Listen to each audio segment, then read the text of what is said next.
So Social Security is the third rail of politics. To talk about it is the death of your political career. I'm going to bring on an economist who is going to explain in a very poor fashion why Social Security is getting ready to go bankrupt and what the problem with Social Security is.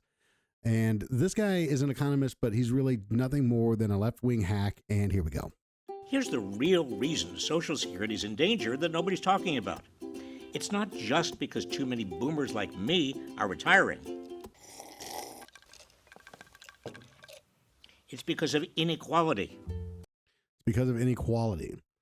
And the inequality is to the left what climate change is. It is we will blame everything on these. There's like three things. It's an ism, right? It's racism or sexism or, misogyny, not an ism, or it's climate change or it's inequality. These are the excuses. Now, as an economist, he knows that the answers to these questions are far more complex. There's far more that goes into it than just wealth inequality. And as he goes through this, it actually gets worse, not better. But here, take a listen. Now, I don't want to alarm you. Social Security is still helping us oldies enjoy our golden years, mostly on the pickleball court, but only for so long. Social Security is one of the most popular and successful government programs ever created. Now, just bear in mind that the popularity of a government program is not a statement of its quality. If a government program was just handing out money to people, it'd be incredibly popular. That doesn't make it a good economic program.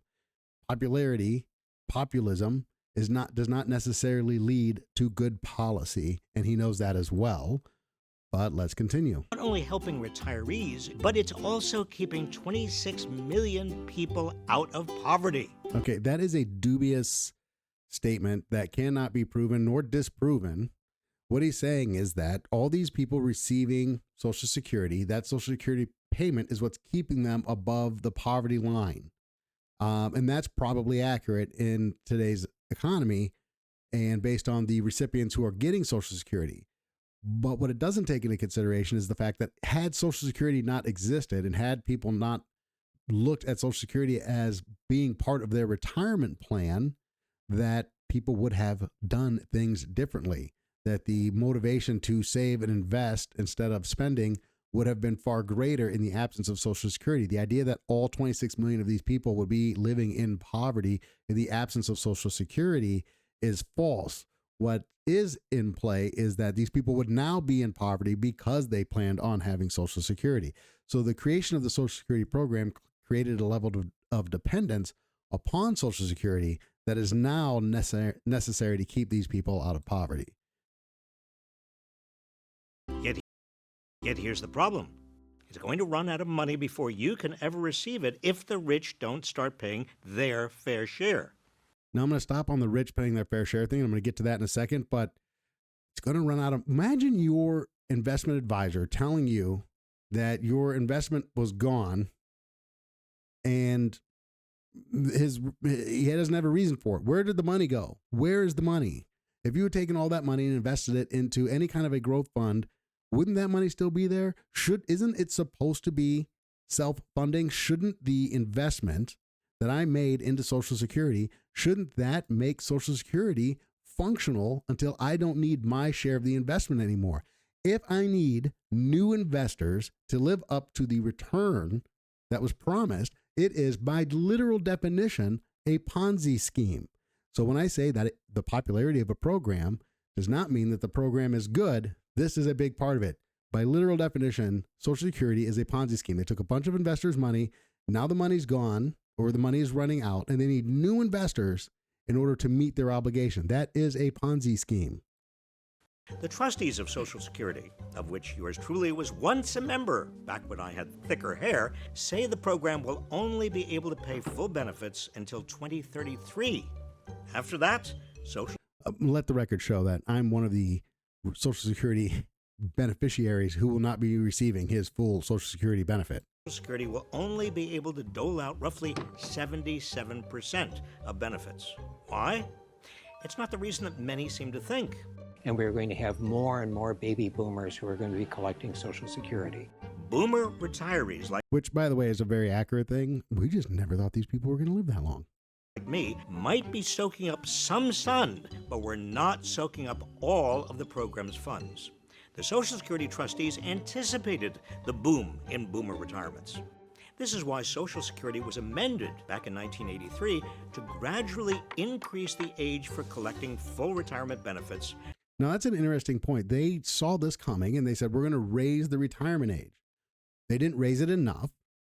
And when you propose, I think it was Nikki Haley came out and proposed raising the Social Security retirement age again to keep the fund functional, she was slaughtered about this. She was just ran over the coals for suggesting, hey, we need to do this. It's been 41 years since we made an adjustment to the Social Security retirement age. Things are consistently changing, and therefore that's definitely an option that should be on the table. But let's see what he thinks. From age 65 to age 67. That change is helping finance the boomers' retirement. What did the trustees fail to anticipate? A much larger chunk of the nation's total income is now going to the top compared to decades ago. Now, this is where things get really interesting. And what bothers me about this, and the reason I chose to do a video about this, is because it's so disingenuous. It's so obviously misleading. And he's not some know-nothing politician or journalist. This guy's an economist. He was on the board of trustees for Social Security. He knows what he's talking about, and he's intentionally misleading people. It's a killer. It's a killer. But income subject to the Social Security payroll tax is capped. No dollar of earnings above the cap is taxed. We don't pay benefits above the cap. This is important. This is the crux of the whole thing.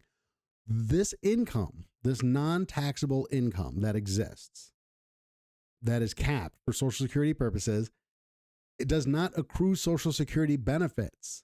The way he's phrasing this, the way he's putting this out there is that there's all this money that's not being taxed, but Social Security only promised benefits up to the dollar amount that it is taxed on. It's not like it has to pay benefits on money that it's not able to tax. This isn't like saying we need to tax the rich because the government needs more money, which is something I can argue with you all day. This is saying that we promised that we would, it's basically a fixed benefit retirement plan, and that's based on your income. All right, here's the benefit. If you earn this much money over this period of time, here's what you're going to get paid. It's a fixed retirement benefit. That's what Social Security is, and it's based on an income range. And we'll pay you benefits based on this income. The Social Security tax should be matched to the extent that the income that's being taxed is enough, or the tax on the income that's accruing benefit is enough to keep the program functional. That's how a fixed benefit retirement plan is supposed to work. The cap in 2023 is $160,200.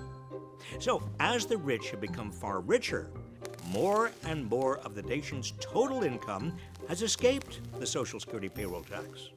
For example, Again, that income isn't accruing a Social Security benefit. We're not paying Social Security benefits on income that isn't paying into the Social Security system.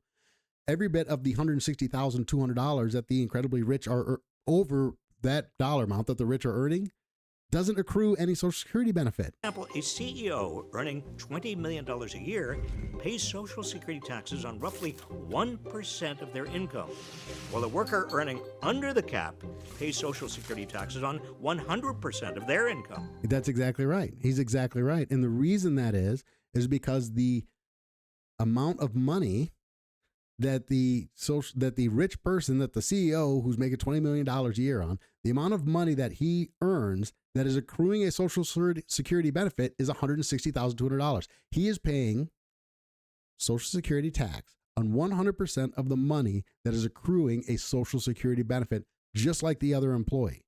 He just happens to be making more money that is not subject to that tax because it does not accrue that benefit. As more of the nation's income has gone to the super rich, logically, a larger share of the nation's income goes untaxed for Social Security. Now, I want you to bear in mind what he's talking about here. He's talking about wealth inequality. And in fact, The title of his video is "The Super Rich," how the super rich are destroying Social Security, or something along those lines. That's like the title of the video. He talks about the rich. He talks about the super rich. He talks about CEOs making $20 million a year. These are the people he's talking about throughout this entire video. That's an important thing to keep in mind. This is why widening inequality has cost the Social Security Trust Fund an estimated $1.4 trillion. Okay. That number, it's cost the trust fund $1.4 trillion, is also a made-up number. And as an economist, he knows that. He knows that that's the case. Because what he's assuming is that if we taxed all the income for Social Security, if all that income was taxed for Social Security, that the same amount of economic activity would take place. No economist is going to say, yes, if we increase taxes by hundreds of billions of dollars a year, if we tax hundreds of billions of dollars out of the private economy every single year, we will have the same amount of private sector economic opportunity. We know this. We know this to be true. We know for a fact that when taxes go down, economic activity increases, and you've seen it over and over and over that revenue actually increases when we reduce taxes. That's you go to the website, go to the Treasury website, go look at it, go look at revenue year over year, and you'll see that every time there's a tax cut, you will see revenues increase. We just know that to be true. So the idea that it costs $1.4 trillion is under the assumption that the exact same amount of taxable income would have existed had we had higher taxes, which we all know to be false. Since 1983. The solution is obvious. It's time to scrap the cap and make the rich pay more in Social Security. Again, the rich. Taxes.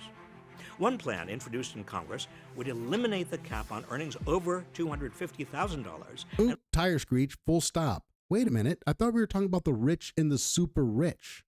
I thought that's who we needed to go after. This plan that he's talking about eliminates the cap starting at $250,000 worth of earnings. Is that rich? Is that the super rich? You see, this is how look, when the income tax first came out, right? It was going to be a tax on the top 1%, or this tiny group of people was going to end up paying this tax, and everybody else wasn't going to have to worry about it. Tell me how that worked out. They're already telling you what they're going to do. They're saying this is because of the rich and the super rich. This is $250,000 a year. That's a doctor. That's an engineer. That's a guy who's worked hard, contributes a great deal to our society, pays a mortgage, gets up and goes to work every day. Is probably highly educated, has worked very hard. And that's who that tax, because you can't tax people who make $20 million, $50 million. You can't limit it to those people and make up the shortfall that they're trying to make up. It's not going to be just a tax on the rich or the super rich. And he's acknowledging that right here in this very video. And also subject investment income to Social Security taxes. And I like the idea of taking investment income, which, by the way, is how a lot of old people, a lot of retirees, make up the difference that they're not getting from Social Security, because Social Security is obviously not caught up with inflation. You can't retire on Social Security, so on and so forth. It just seems like an interesting thing. It's estimated that this would extend the solvency of Social Security for the next 75 years without raising taxes on 93% of American households. So only 7% of the American households are going to see this tax increase. Remember how they sold the income tax to us? Remember how they got you?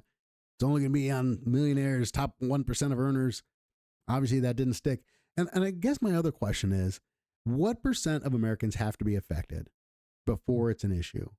It's just this tiny group of people. So they are less entitled to keep the fruits of their labor because what? Because it's a small number of people? This is where you come in. Share this video and help spread the word about the I'm sharing the video. real threat to Social Security. I'm doing it with commentary. And what can be done about it. If we want to ensure Social Security's long-term future and that working people can retire with dignity, we must make the wealthy pay their fair share. The tax increase starts at $250,000. He's talking about the wealthy. It's not the wealthy that they're coming after, folks. It's upper middle class. If $250,000 as a household income is even considered upper middle class anymore in the modern day, right? So I wanted to do this video because these are the kinds of lies they're putting out there. This kind of misdirection about the problems in our economy. Here's why Social Security's failing. Here's why we have this problem with Social Security. The government isn't good at doing things. It's a big, giant bureaucracy ran by a bunch of self-interested people that do not face competition from other entities and are predominantly more concerned about keeping their jobs than they are about making a functional system. Government's not good at doing stuff. So this idea that what we need to do is raise taxes, give the government more money, that solves our problems, it's a complete non-starter. It's a bald-faced lie. And it's really disappointing when somebody who is well-schooled in this field puts out something so misleading. Anyway, I'm Brian for Liberty. If you like this video, please subscribe to my channel. I just broke 300. Yay for me. Please subscribe to the channel, share the video, and I'll catch you guys next time.